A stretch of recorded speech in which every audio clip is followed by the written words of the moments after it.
வணக்கம். அதிரடியின் இன்றைய பிரதான செய்திகள். முதலில் தலைப்புச் செய்திகள்.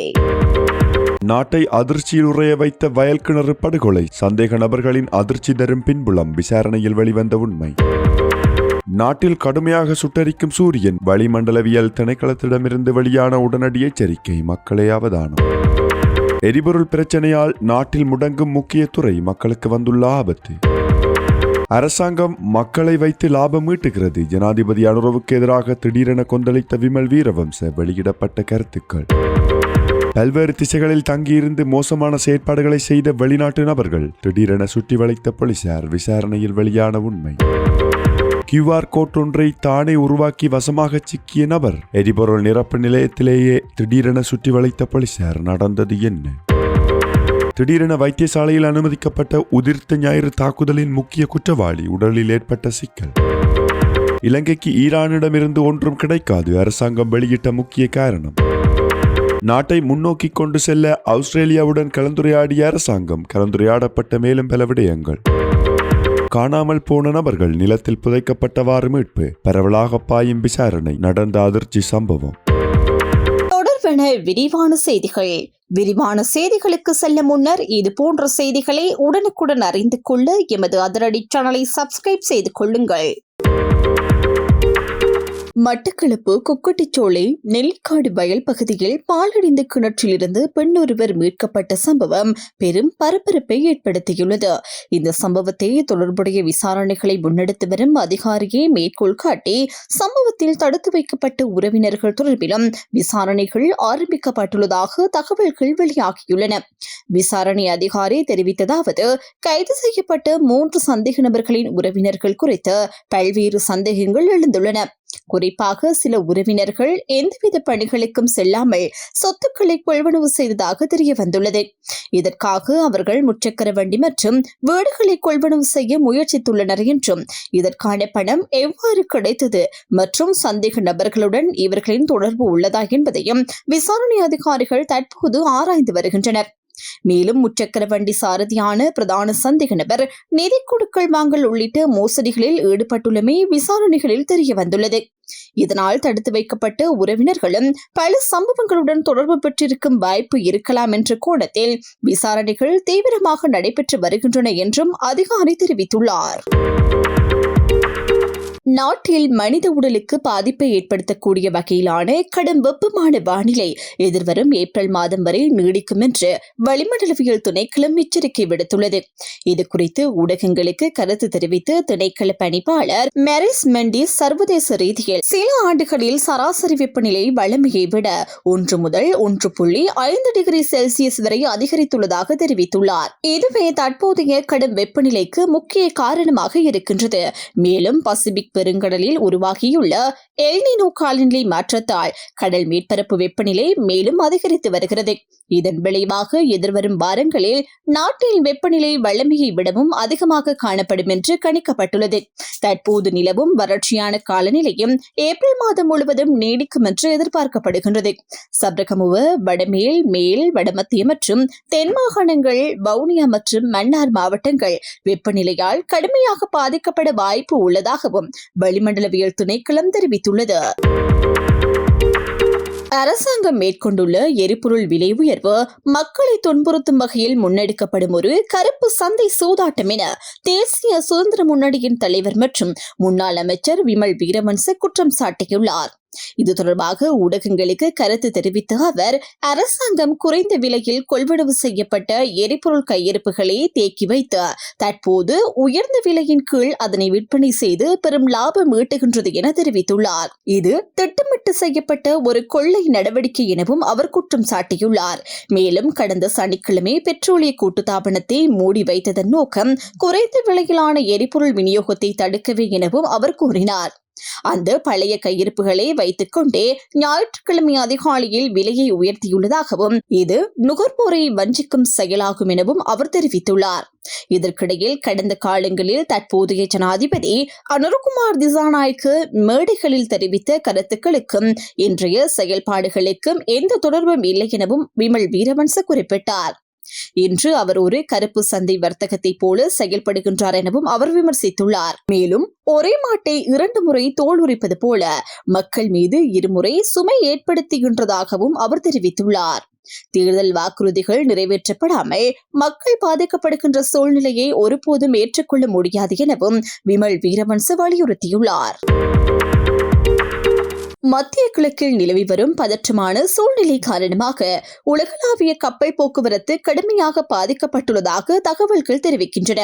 இதன் விளைவாக சொகுசு கார்கள் உட்பட பல வாகனங்கள் கப்பல்களில் இருந்து இறக்கப்பட்டு இலங்கையில் தற்காலிகமாக நிறுத்தி வைக்கப்பட்டுள்ளதாக சர்வதேச ஊடகங்கள் தெரிவித்துள்ளன. இதன்படி மத்திய கிழக்கு வாடிக்கையாளர்களுக்காக அனுப்பப்பட்ட லம்போர்கினி, ரோல்ஸ் ராய்ஸ், பெராரி உள்ளிட்ட சுமார் 50 பயன்படுத்தப்பட்ட கார்கள் துபாயை அடைய முடியாமல் இலங்கை மற்றும் சீனாவில் இறக்கப்பட்டுள்ளதாக கூறப்படுகின்றது.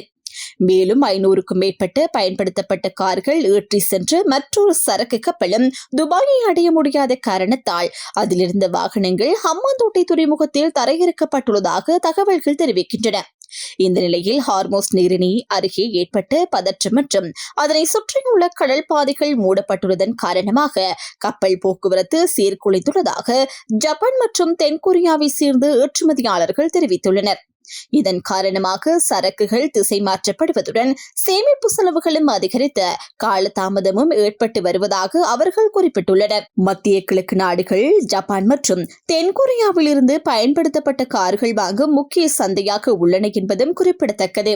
தற்போதைய பதற்றமான சூழ்நிலை காரணமாக கப்பல் போக்குவரத்தில் பெரும் சிக்கல்கள் உருவாகியுள்ள நிலையில் சில கப்பல்கள் தெற்காசியாவை சுற்றி குறிப்பாக இலங்கை அருகே காத்திருக்கும் முறையை பின்பற்றி வருகின்றன.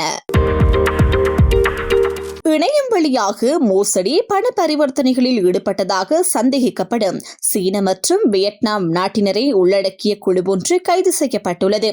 இந்த சந்தேக நபர்கள் செவ்வாய்க்கிழமை கைது செய்யப்பட்டதாக தெரிவிக்கப்படுகின்றது. காலி பிரதி காவல்துறை தலைமையகத்தின் தகவலின்படி பொத்தல காவல்துறை பிரிவுக்குட்பட்ட கொடகந்த பகுதியில் உள்ள ஒரு வீட்டில் மேற்கொள்ளப்பட்ட சோதனையின் போது இவர்கள் கைது செய்யப்பட்டுள்ளனர்.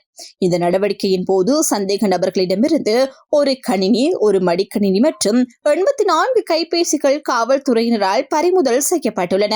பூஷ ராணுவ புலனாய்வு பிரிவினரிலிருந்து கிடைத்த தகவலின் அடிப்படையில் காலி காவல்துறை அதிகாரிகள் இந்த சோதனையை மேற்கொண்டுள்ளனர். கைது செய்யப்பட்ட சந்தேக நபர்கள் மேலதிக விசாரணைகளுக்காக பொத்தல காவல்துறையினரிடம் ஒப்படைக்கப்பட்டுள்ளனர்.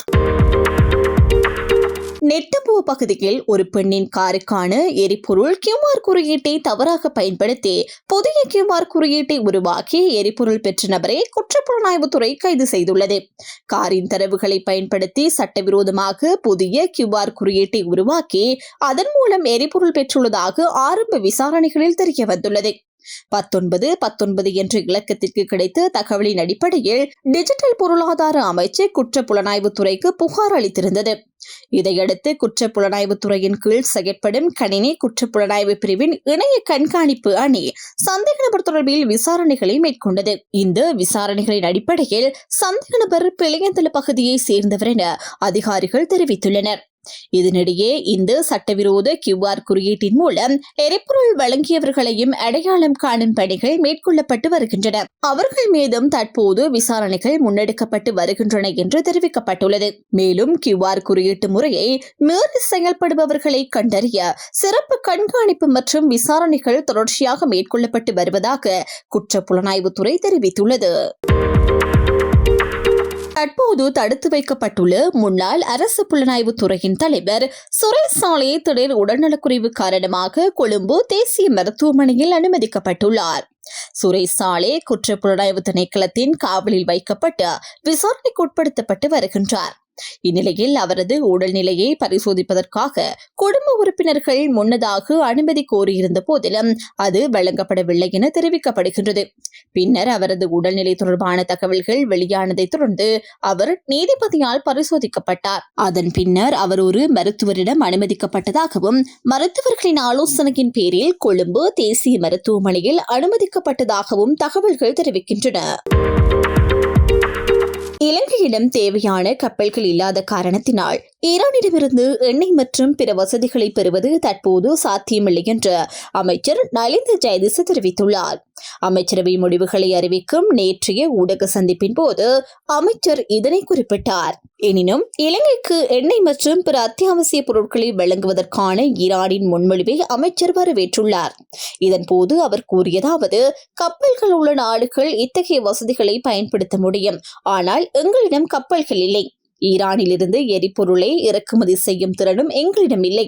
இருப்பினும் தூதுவரின் முன்மொழிவை நாங்கள் வரவேற்கின்றோம் என தெரிவித்தார். அண்மையில் நட்பு நாடாக இலங்கைக்கு ஆதரவளிப்பதில் ஈரான் தனது உறுதிப்பாட்டை மீண்டும் வலியுறுத்தியிருந்தது. மேலும் கோரிக்கை விடுக்கப்பட்டால் எண்ணெய் உள்ளிட்ட அத்தியாவசிய பொருட்களை வழங்க தயாராக இருப்பதாக இலங்கைக்கான ஈரான் தூதுவர் தெரிவித்திருந்ததும் குறிப்பிடத்தக்கது. இருதரப்பு உறவுகளை மேலும் வலுப்படுத்துவதுடன் முதலீட்டிற்கு உகந்த நாடாக இலங்கை இருப்பதால் ஆஸ்திரேலிய முதலீட்டாளர்களை இலங்கைக்கு வருமாறு சபாநாயகர் ஜெகத் விக்ரமரத்ன இலங்கைக்கான ஆஸ்திரேலிய உயர் ஆணையர் மத்தேயோ டக்வொர்த்திடம் தெரிவித்துள்ளார். இந்த கலந்துரையாடல் சபாநாயகருக்கும் ஆஸ்திரேலிய உயர் ஆணையாளருக்கும் இடையில் இடம்பெற்றுள்ளது. இந்த சந்திப்பில் நாடாளுமன்ற செயலாளர் நாயகம் குஷானி ரோகணதீனாவும் கலந்து கொண்டார். இதன்போது இரு நாடுகளுக்கு இடையிலான உறவுகளை வலுப்படுத்துவதில் ஆஸ்திரேலியா தொடர்ந்து வழங்கி வரும் நீண்டகால ஆதரவிற்கு சபாநாயகர் நன்றி தெரிவித்துள்ளார். மேலும் இலங்கைக்கு வருகை தரும் சுற்றுலா பயணிகளின் பாதுகாப்பை உறுதி செய்ய தொடர்ந்து நடவடிக்கைகள் மேற்கொள்ளப்படுவதாகவும் அவர் வலியுறுத்தியுள்ளார். அதேவேளை பல்வேறு துறைகளில் இலங்கையுடன் ஒத்துழைப்பை மேலும் வலுப்படுத்துவதற்கு ஆஸ்திரேலியா தனது உறுதிப்பாட்டை மீண்டும் தெரிவித்துள்ளது. இதற்கிடையில் பருப்பு வகைகள் உள்ளிட்ட ஆஸ்திரேலிய விவசாய பொருட்கள் இலங்கை சந்தையில் கிடைப்பதுடன் குறிப்பாக விவசாய துறையில் இருதரப்பு வர்த்தகத்தை மேலும் விரிவுபடுத்துவதற்கான வாய்ப்புகள் உள்ளதாக ஆஸ்திரேலிய உயர் ஆணையர் சுட்டிக்காட்டியுள்ளார். இலங்கைக்கும் ஆஸ்திரேலியாவுக்கும் இடையிலான நீண்டகால நட்புறவை பிரதிபலிக்கும் வகையில் பல்வேறு துறைகளின் ஒத்துழைப்பை மேலும் வலுப்படுத்துவதற்கான பரஸ்பர உறுதிப்பாட்டை இரு தரப்பினரும் மீண்டும் வலியுறுத்தியுள்ளனர். கொரோனா பரவல் காலத்தில் கொழும்பு கிராண்ட் பாஸ் பகுதியில் மர்மமான முறையில் காணாமல் போனதாக கருதப்பட்ட ஒரு தம்பதியினர் 6 வருடங்களுக்கு பிறகு கொலை செய்யப்பட்டமை கண்டறியப்பட்டுள்ளதாக போலீசார் தெரிவித்துள்ளனர். தற்போது அவர்களின் சடலங்களை தோண்டி எடுக்கும் பணிகள் நடைபெற்று வருகின்றன. கிராண்ட் பாஸ் போலீஸ் பிரிவுக்குட்பட்ட வெள்ளம்பட்டிய கம்பிக்குடுவ வத்த பகுதியில் வசித்து வந்த 62 வயதுடைய தம்பதியினர் 2020ஆம் ஆண்டு திடீரென காணாமல் போயிருந்தனர். ஆரம்பத்தில் உறவினர்கள் கிராண்ட் பாஸ் போலீசில் முறைப்பாடு செய்திருந்தாலும் நீண்ட காலமாக எந்த தடையும் தெரியாமல் விசாரணை முடங்கியிருந்தது. அதிருப்தியடைந்த உறவினர்கள் இதற்கான குறையை குறிப்பாக ஜனாதிபதி செயலகத்திலும் முறைப்பாடு செய்திருந்தனர். இதையடுத்து காணாமல் போன பெண்ணின் சகோதரி அண்டைப்பட்ட பெண் தனது சகோதரிக்கு சொந்தமான தங்கத்தோடு போன்றவற்றை அணிந்திருப்பதை கவனித்துள்ளார். இதன் பின்னர் கொழும்பு குற்றத்தடுப்பு பிரிவில் தீவிர விசாரணைகள் ஆரம்பிக்கப்பட்டன. பல மணி நேர விசாரணைக்கு பிறகு அண்டை வீட்டை சேர்ந்த 46 வயதுடைய நபர் மற்றும் அவரது 48 வயதுடைய மனைவி கைது செய்யப்பட்டுள்ளனர். போலீசார் தெரிவித்ததாவது, சந்தேக நபர் கடும் போதைப் பொருள் பாவனையாளர் மற்றும் அக்கம் பக்கத்தினருடன் அடிக்கடி தகராறுகளில் ஈடுபடுபவர்கள். கைது செய்யப்பட்ட நபர்கள் வழங்கிய வாக்குமூலத்தின் அடிப்படையில் இருதரப்பினருக்கும் இடையிலான தொடர்ச்சியான வாக்குவாதங்களும் தகராறுகளும் காரணமாகவே இந்த இரட்டை கொலை இடம்பெற்றுள்ளது. 2020ஆம் ஆண்டு தம்பதியரை தங்களது வீட்டின் பின்புறம் அழைத்து சென்று கூர்மையான ஆயுதங்களால் கழுத்தை வெட்டியும் தலையை துண்டித்தும் கொடூரமான முறையில் கொலை செய்துள்ளனர். பின்னர் சடலங்களை கண்டுபிடிக்க முடியாத வகையில் வீட்டின் பின்புறம் உள்ள பள்ளத்தில் புதைத்து மறைத்துள்ளனர். இதனால் அந்த மர்மம் 6 ஆண்டுகள் நீடித்துள்ளது. அலுத்கடை நீதவான் நீதிமன்ற உத்தரவின்படி நேற்று சம்பவ இடத்திற்கு சந்தேக நபர்கள் அழைத்து விசாரணை மற்றும் ஆய்வு நடவடிக்கைகள் மேற்கொள்ளப்பட்டன. சிறப்பு தடயவியல் போலீஸ் அதிகாரிகள் மற்றும் தடயவியல் மருத்துவ அதிகாரியின் முன்னிலையில் சடலங்களை தோண்டி எடுக்கும் பணிகள் நிறைவு பெற்றுள்ளன. 6 வருடங்களாக மறைக்கப்பட்டிருந்த இந்த கொடூர கொலை சம்பவம் கொழும்பு பகுதியில் பெரும் பரபரப்பை ஏற்படுத்தியுள்ளது. நாட்டில் நிலவும் எரிபொருள் தட்டுப்பாடு மற்றும் போக்குவரத்து பிரச்சினைகள் காரணமாக இலங்கையின் பொது சுகாதார சேவை பாரிய சிக்கல்களை எதிர்நோக்கியுள்ளது. இதுகுறித்து சங்கத்தின் செயலாளர் மருத்துவர் பிரபாத் சுகததாச ஊடகங்களுக்கு கருத்து தெரிவித்து நிலவும் எரிபொருள் தட்டுப்பாடு காரணமாக மருத்துவர்கள் மற்றும் மருத்துவ பணியாளர்கள் கடமைக்கு சமூகம் அளிப்பதில் பெரும் சிரமங்களை எதிர்நோக்கி வருவதாக குறிப்பிட்டார். செயலாளர் எச்சரித்ததாவது, உரிய தீர்வுகள் எட்டப்படாவிட்டால் அடுத்த வாரத்திற்குள் நாட்டின் மருத்துவமனை கட்டமைப்பு முழுமையாக முடங்கும் அல்லது கடுமையான பாதிப்புகளை சந்திக்கும் வாய்ப்பு உள்ளதாகும். அவர் மேலும் கூறியதாவது, அரசு துறை ஊழியர்களைப் போல மருத்துவர்களுக்கு போக்குவரத்து வசதிகளோ எரிபொருள் ஒதுக்கீடுகளோ வழங்கப்படவில்லை. அவசர அழைப்புகள் மற்றும் மேலதிக நேர கடமைகளுக்காக மருத்துவர்கள் தமது சொந்த செலவிலேயே பயணம் செய்ய வேண்டியிருக்கின்றனர். தற்போதைய QR குறியீடு அடிப்படையிலான எரிபொருள் ஒதுக்கீடு ஒரு வார கால கடமைக்கு போதுமானதாக இல்லாததாக GMOA சுட்டிக்காட்டியுள்ளது. மேலும் எரிபொருள் வரிசைகளில் நீண்ட நேரம் காத்திருப்பது நோயாளர் பராமரிப்பு பணிகளை பாதிப்பதாகவும் அவர் குறிப்பிட்டார். கடந்த ஒரு வாரத்திற்கு முன்னரே இந்த நிலை குறித்து அதிகாரிகளுக்கு அறிவிக்கப்பட்டிருந்தாலும் இதுவரை ஆக்கப்பூர்வமான நடவடிக்கைகள் எடுக்கப்படவில்லை என சங்கம் அதிருப்தி தெரிவித்துள்ளது. இன்றைய அவசர கூட்டத்தின் போது சுகாதார சேவையின் எதிர்கால நடவடிக்கைகள் குறித்து முக்கிய தீர்மானங்கள் எடுக்கப்படும் என தெரிவிக்கப்பட்டுள்ளது.